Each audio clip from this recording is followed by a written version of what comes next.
Hi hello, நான் உங்கள் சாய். வீட்டுக்கு வீடு வாசப்படிங்க. எல்லாருக்கும் குறைகள் அப்படின்றது இருக்கும். ஆனால் அந்த குறைகளை ஒரு குறைகளாக நினைக்காம எதிர்நீச்சல் போட்டு முன்னேறவங்க முன்னேறிடுவாங்க. ஆனால் குறைகளை ஐயோ நமக்கு இவ்வளோ பெரிய குறை இருக்கே, நம்மளால் முடியுமா அப்படின்னு சொல்லிட்டு மனதளவில் பாதிக்கப்பட்டாங்கன்னா அவங்களால முன்னேறவே முடியாது. குறைகள் யாருக்கு தான் இல்லை? சில பேருக்கு உடல் அளவில் இருக்கும், சில பேருக்கு மனதளவில் இருக்கும். குறைகள் பாட்டுக்கு இருக்கட்டும், நம்மளோடத கடமையாக கரெக்டாக செஞ்சுக்கிட்டே இருந்தோம்னா எதுலையாவது ஒன்றில் ஷைன் பண்ணலாம் அப்படின்னு நம்ம நினைக்கணுங்க. அப்படி நினச்சி முன்னேறியவர் தான் பிரஞ்சால் பட்டேல் அப்படின்னு ஒருத்தவங்க. அவங்கள பற்றிய ஸ்டோரி தான் இந்த எபிசோடில் நான் சொல்கிறேன்.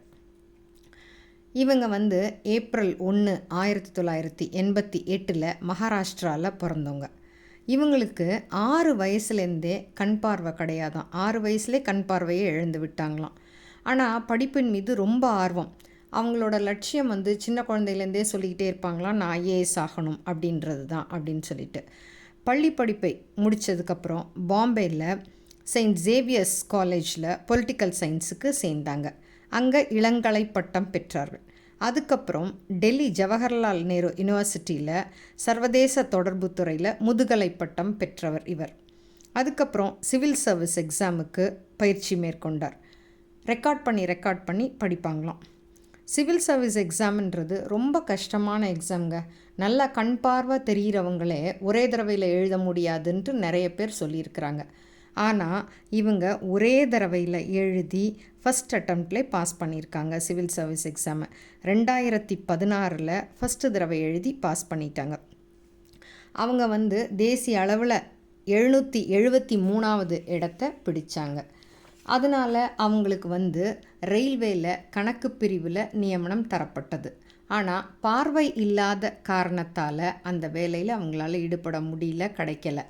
அதனால் சரி வேண்டாம் அப்படின்னு விட்டுட்டு மறுபடியும் விடாமுயற்சியுடன் மீண்டும் ஐஏஎஸ் தேர்வை 2017 எழுதினாங்க. தேசிய அளவிலான தரவரிசை பட்டியலில் 124வது இடத்த இந்த தடவை பிடிச்சாங்கங்க.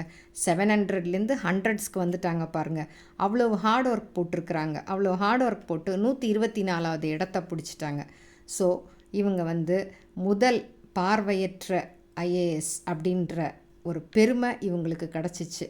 கேரளாவில் பணி நியமனம் செய்யப்பட்டார் இந்த அதிகாரி. இந்தியாவில் ரொம்ப சவாலான தேர்வு அப்படின்றது ஐஏஎஸ் எல்லாருக்குமே தெரியும். சிவில் சர்வீஸ் எக்ஸாம் ரொம்ப கஷ்டம். ஆனால் அதில் ஒரே தடவையில் எழுதி இவ்வளோ பெரிய பணியில் கண் தெரியாத ஒரு பொண்ணு நியமனம் செய்யப்பட்டிருக்காங்கன்னா அவங்க அதுக்கு எவ்வளோ கடினமாக உழைச்சிருப்பாங்க பாருங்கள். அவங்களோட குறைபாடை அவங்க குறைபாடாகவே நினைக்கல. அவங்க என்ன சொல்கிறாங்க அப்படின்னா, எதுவாக இருந்தாலும் சவாலாக ஏற்று நான் நடப்பேன் அப்படின்னு சொல்கிறாங்க. அது பணி நியமனம் செய்யப்பட்ட உடனே அவங்க சொன்ன முதல் வார்த்தை தானா, என்னவாக இருந்தாலும் நான் சவாலை ஏற்றுக்கொண்டு என்னோடய பணியில் இருப்பேன் அப்படின்னு சொன்னாங்களாம். இந்த மாதிரி இந்த பொண்ணோட வரலாறை நம்மளுக்கு கேட்டால் நிஜமாகவே ஒரு புத்துணர்ச்சி கிடைக்கிது இல்லையா?